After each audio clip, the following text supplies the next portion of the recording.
Salut à tous, aujourd'hui je vous retrouve dans une vidéo pour parler des déguisements pour enfants qu'on peut proposer à peu près vers 3 ans.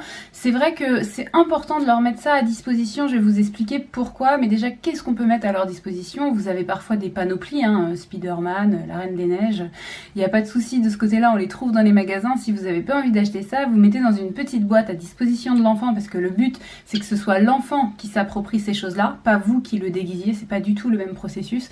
Donc vous pouvez mettre dans une boîte des petites choses que je vais vous énumérer pour vous donner des idées, des bonnets, des chapeaux, des gants, des lunettes, des petites valises ou des petits sacs, des perruques si vous en avez, un nez rouge, des colliers, des bracelets, des ceintures.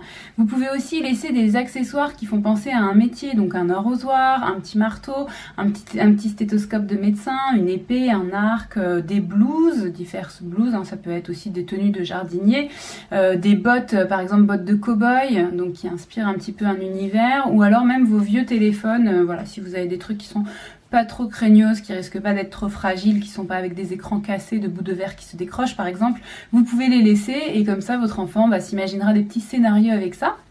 Vous avez remarqué qu'en général, c'est un âge où il commence déjà à beaucoup se faire des histoires. Mais d'abord, le premier truc à quoi ça sert, le premier truc que je veux évoquer, c'est dans la pensée logique. Tout simplement, juste la base.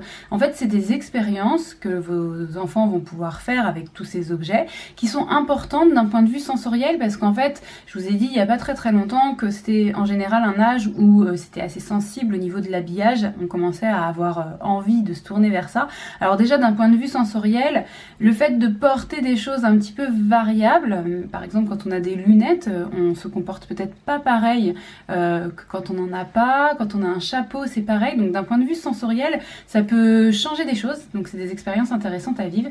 D'un point de vue moteur c'est intéressant aussi puisque ça permet de s'entraîner un petit peu à s'habiller, se déshabiller et comment tel objet fonctionne, donc c'est aussi intéressant et puis c'est une stimulation créatrice puisque l'enfant en fait comme il est en jeu libre et qui doit donner un sens imaginaire aux objets, du coup des fois il trouve des détournements qui sont assez rigolos. Par exemple il va utiliser un bandeau normalement pour les cheveux en ceinture, il va utiliser un grand drap pour faire une robe, ou alors le bâton qu'il aura à disposition, un coup ça sera pour monter dessus comme un cheval, un coup ça sera pour se bagarrer comme une épée. Donc il y a déjà cette petite créativité là de quel sens je donne aux objets. Et puis après la grosse partie de l'intérêt des déguisements, puisque les déguisements rentrent dans les jeux symboliques, c'est justement de développer cette pensée symbolique. Donc là, je vais vous citer Sophie Marinopoulos, qui est psychologue et psychanalyste, que vous connaissez sans doute déjà si vous suivez la chaîne, qui a souligné dans la revue des pros de la petite enfance l'importance du jeu symbolique qui est attaché au déguisement, en disant que c'était une expérience de transformation de soi dans un cadre de jeu, que c'était un moyen de comprendre le monde qui les entoure et de lui donner du sens. Donc je ne sais pas si ça vous parle, mais pour préciser un peu cette pensée, c'est vrai que par exemple dans le magazine Cerveau et Psycho qui vraiment du coup se centre sur le fonctionnement des choses au niveau du cerveau, c'est ressouligné en disant que en fait cette possibilité de devenir un autre, elle est évoquée chez les enfants de manière comme quelque chose de vraiment naturel. En fait c'est un phénomène d'adaptation que les enfants ont, en fait, spontanément, ils s'adaptent à différentes situations et ils passent de l'une à l'autre sans difficulté.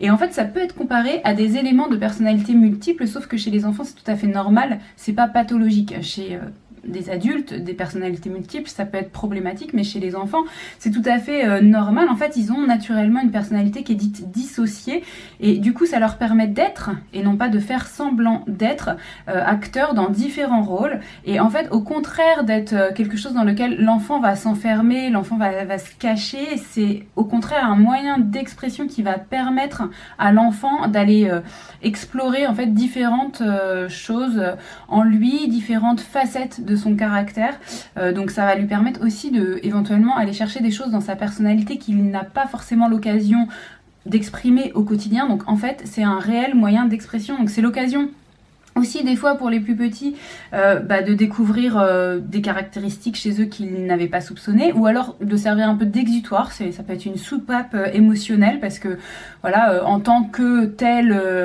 je sais pas personnage, il va s'autoriser à exprimer un sentiment qu'il n'avait pas forcément exprimer comme ça sinon. Et puis ça va aussi leur permettre de repousser les limites de la réalité, voilà, en imaginant des choses qui sont pas faisables sinon. Et du coup c'est vraiment hyper intéressant. Donc je vous donne des petits exemples. Par exemple, un enfant va d'un coup se sentir agile comme une danseuse, courageux comme un pompier, fier comme un super-héros. Il va se découvrir des pouvoirs magiques en tant que fée, ou alors il va se comporter comme un grand en tant qu'un papa ou une maman, puisqu'il se sera déguisé en papa ou maman.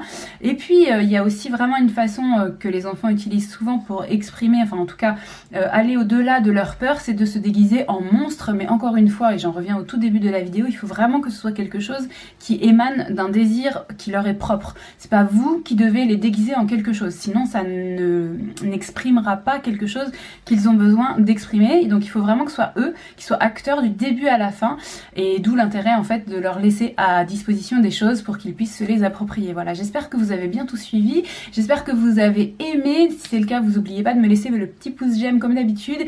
Et puis si vous voulez tout simplement partager une expérience ou donner des petites précisions sur quelque chose où vous avez trouvé que j'étais trop rapide, bah vous n'hésitez pas, juste en dessous en commentaire. Et puis quant à moi, je vous retrouve très très vite dans une prochaine vidéo.